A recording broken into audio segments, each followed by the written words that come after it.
You're going to try and close your hand around the apple.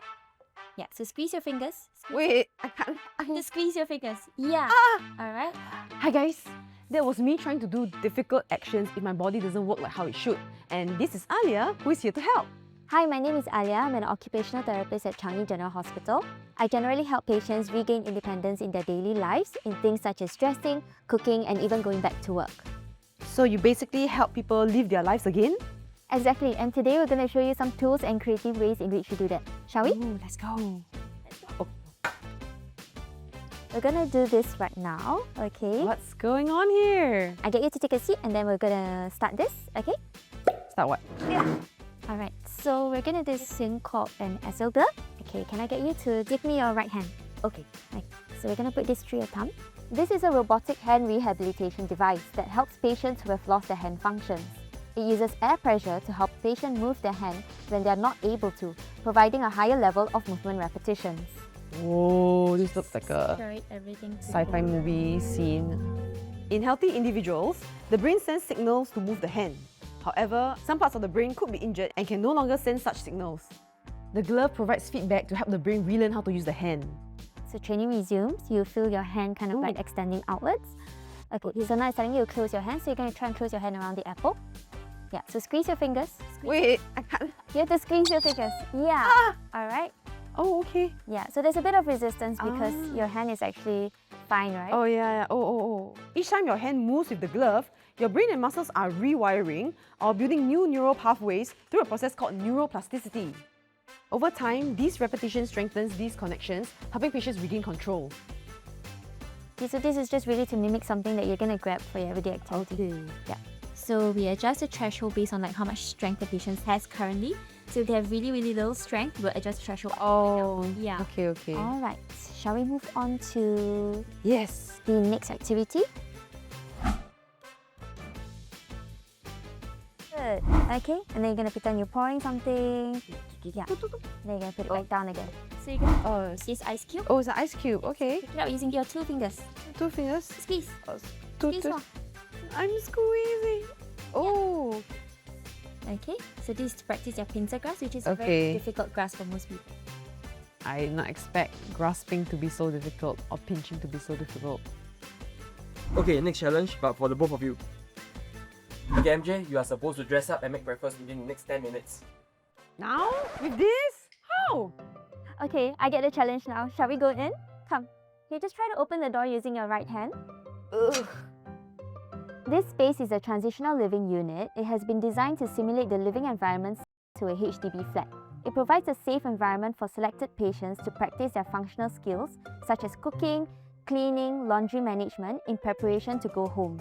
The aim is to instill more confidence in their self-management upon discharge. Okay, we're going to get you to dress up first. Okay, can you head over to the cupboard and then we take your shirt from there? Oh.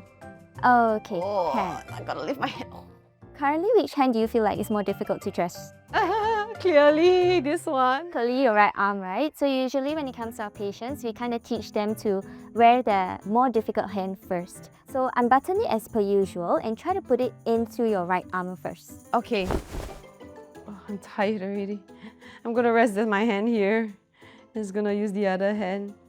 Okay, I got it. Yeah. So you put your right arm into first. Pull it all the way up and then your right arm can kind of rest right now. Yeah. How's that? It was difficult. A bit difficult? Yes. Alright, and then now you can kind of just use your left hand to just button up. The whole thing? Okay, I'll just rest it here. Okay, got it. Okay, now you're gonna take it off, alright? So you use your Why left didn't arm. I just wear it? I mean, you have to take it off Oh, as well, right? I mean, okay. do you want to walk out in this? Okay. So you're gonna be making a bit of breakfast. Okay, shall we head over to that side there? I like breakfast. So today you're gonna help us to prepare some ingredients for our meal later on. Okay, we have some garlic in here. Do you mind helping me to take it out and then you try to cut the garlic? Garlic for breakfast. Yums. I got my trusty garlic here. Okay. Oh, usually I use the other hand to stabilize, but now. So with patients with a neurological injury, where they don't have the other hand to help to stabilize, what we do sometimes is we do have a single-handed chopping board. Ooh, So as you can see, there are nails here. Okay, so sometimes we get them to poke their foot through the nails. So then that helps to stabilize it and acts like another hand to hold on to their foot. Okay. Poking it through the nail. Here, I'll put them. Yeah, careful of your other hand. Okay. Yeah, okay. Mhm. So you're gonna try and chop it up again. Oh, it's a lot easier. I can make a few slices and I can tack, Yeah. tack, tack, tack. So you can just swoop it onto the plate. Okay, getting rid of all the skin. What if I eat the skin? Up to you Okay. also. No judgment.